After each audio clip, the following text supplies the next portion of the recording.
चलिए अब आप लोगों के प्रश्न उत्तर ले लेते हैं।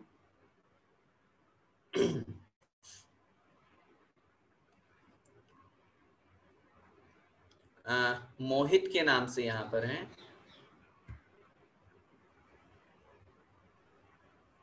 भैया जी जय जिनेंद्र। जय जिनेंद्र, थोड़ा सा तेज बोलेंगे। भैया जी विषय बहुत सारा है, हम लोग पहले 6 डाला नहीं पढ़े तो समझ ही नहीं आ रहा कि कैसे इसको हम लोग याद करें और कैसे आगे बढ़े।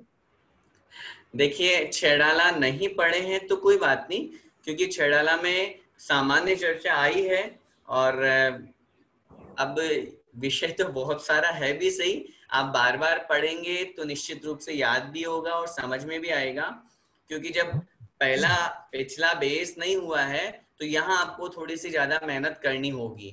अगर हाँ 6 डाला पढ़ लेते तो एक थोड़ा सा, उसमें भी बहुत ज्यादा ये वाला वर्णन नहीं आया, लेकिन ज्ञान आदि की अपेक्षा से कुछ सामान्य वर्णन दिया हुआ है। तो कोई बात नहीं, आप इसे पढ़िए, अच्छे से समझिए, बार बार पढ़िए, क्योंकि एक विषय जो अपन को कठिन लगता है, अपन उसको बार बार पढ़ते हैं तो वो सरल बन जाता है। मैं हमेशा उदाहरण देता हूँ। आप तो एक गृहिणी हैं, आपने जब पहली बार किचन में कोई काम करना शुरू किया या गृहस्थी को संभाला तो क्या एक ही बार में सब कुछ आ गया? नहीं आया। धीरे धीरे एक्सपीरियंस बढ़ता है, धीरे धीरे बनाना आता है। तो उसी तरह से जो विषय हमने पहली बार सुना है, और ये मत समझिए कि ये पहली बार सुना है, ज्ञान का अथाह भंडार है, हम पहले भी बहुत बार सुन चुके हैं। अभी अपन सुन रहे हैं तो वो पहले जो अपन ने ज्ञान प्राप्त किया है उसका सब रिवीजन हो रहा है, क्योंकि ज्ञान एक बार प्राप्त करने के बाद में वो हमारी आत्मा की पर्याय बन जाता है। ये ज्ञान की सबसे बड़ी विशेषता है। ज्ञान इसलिए खाली नहीं जाता, ज्ञान इसलिए बेकार नहीं जाता।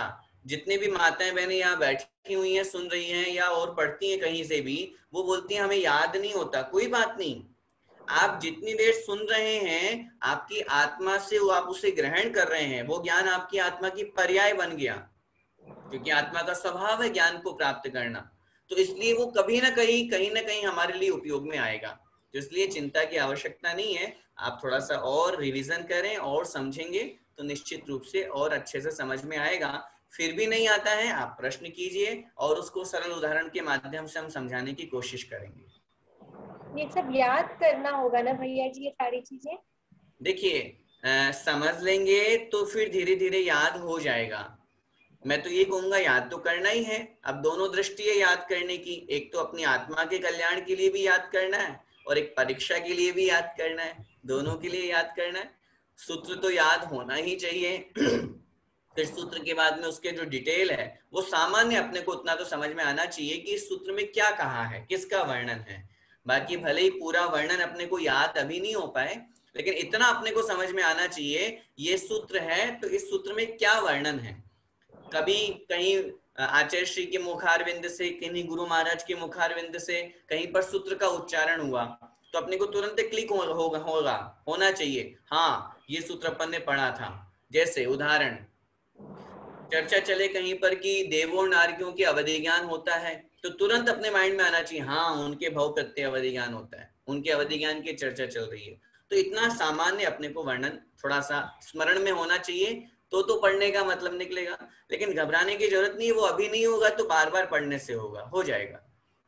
जय जिनेंद्र। जय जिनेंद्र। जय जिनेंद्र भैया जी। जी बोलिए सर। अभी अपना विषय आया था अवधि ज्ञान तीर्थंकर को जन्म से होता है।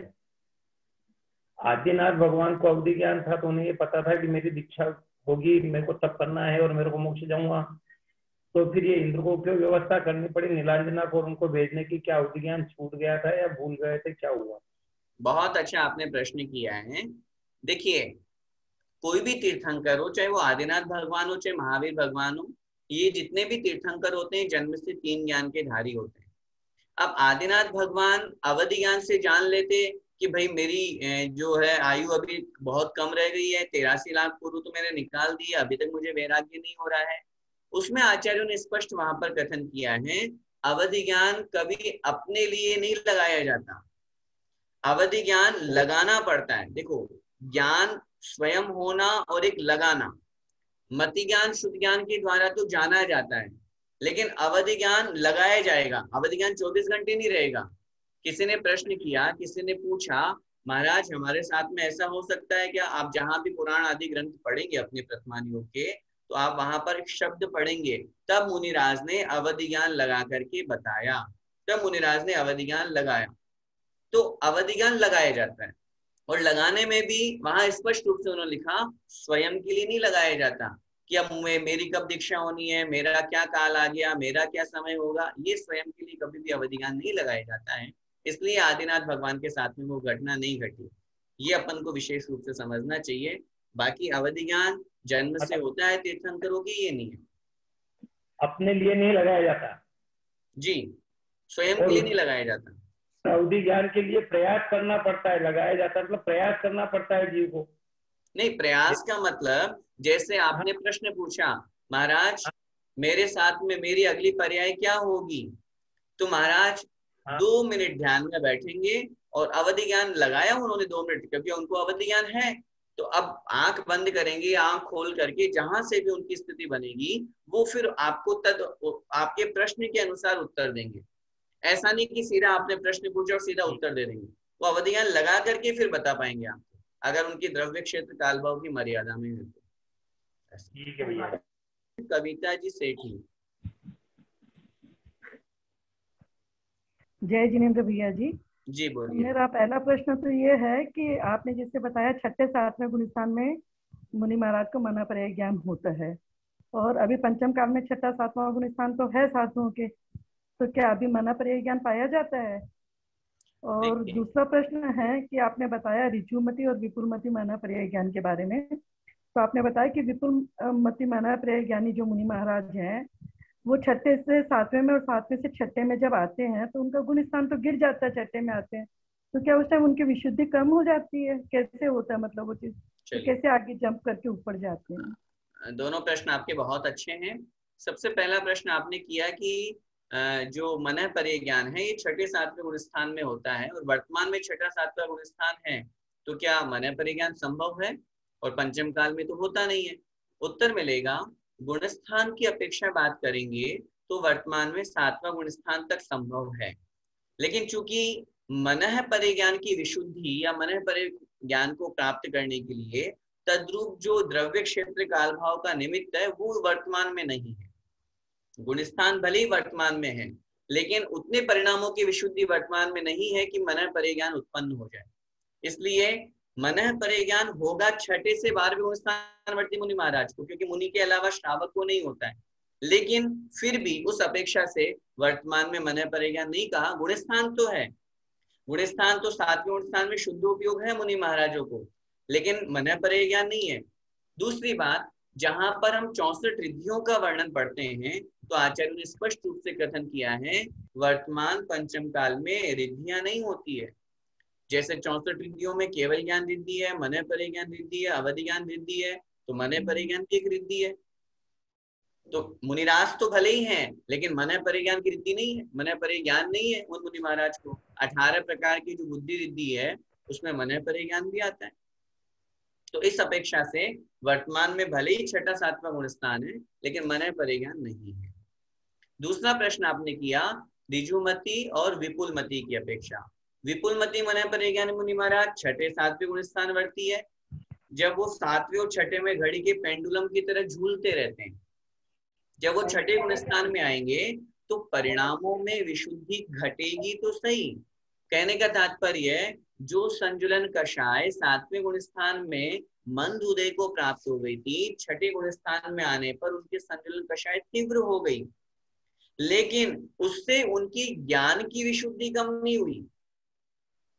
अच्छी तरह से समझिएगा, वहां पर कषाय के निमित्त से, क्योंकि छठा सातवां गुण स्थान कब होता है, आचार्यों ने स्पष्ट रूप से कहा मुनिराज के छठा सातवां गुण स्थान घड़ी के पेंडुलम की तरह झूलता रहता है।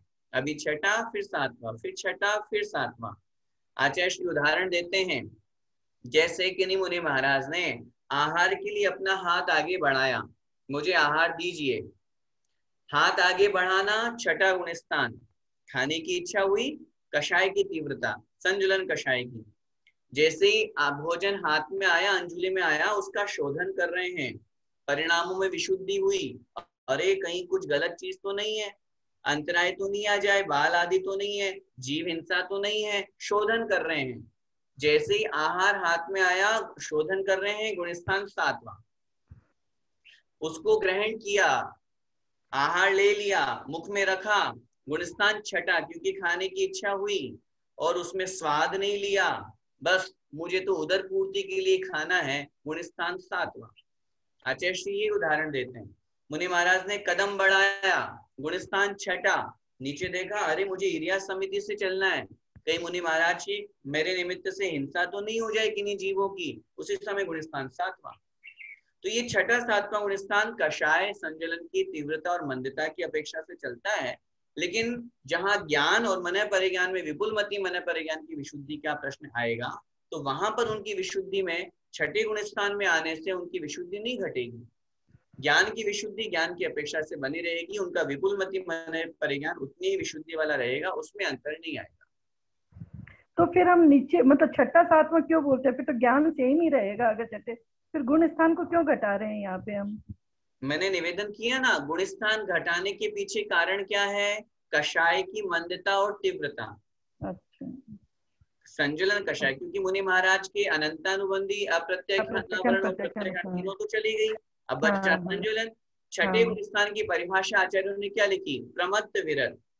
संजलन कषाय की तीव्र उदय होने से मुनि महाराज का 6ठा गुणस्थान बन जाता है, और संजलन कषाय का मंद उदय हुआ तो मुनि महाराज का गुणस्थान 7वां बन जाता है। तो 6ठा 7वां इसीलिए घटाया, कषाय की मंदता और तीव्रता से, बाकी ज्ञान में कोई कमी नहीं है। ठीक है भैया जी, जय जिनेंद्र, बहुत अच्छे से समझ में आया। ठीक, बस आज के लिए इतना ही। बाकी शेष जो अन्य लोग हैं उनके प्रश्नों को या तो फिर कल लेंगे या फिर आप ग्रुप में डिस्कस कर सकते हैं। बोले द्वादशांग जिनवाणी माता की जय। संत शिरोमणि आचार्य भगवंत 108 श्री विद्यासागर जी मुनि महाराज की जय। परम पूज्य गुरुदेव मुनि पुंगव श्री सुधा सागर जी महाराज की जय। अढ़ाई दीपस्थ समस्त मुनि राजों की जय।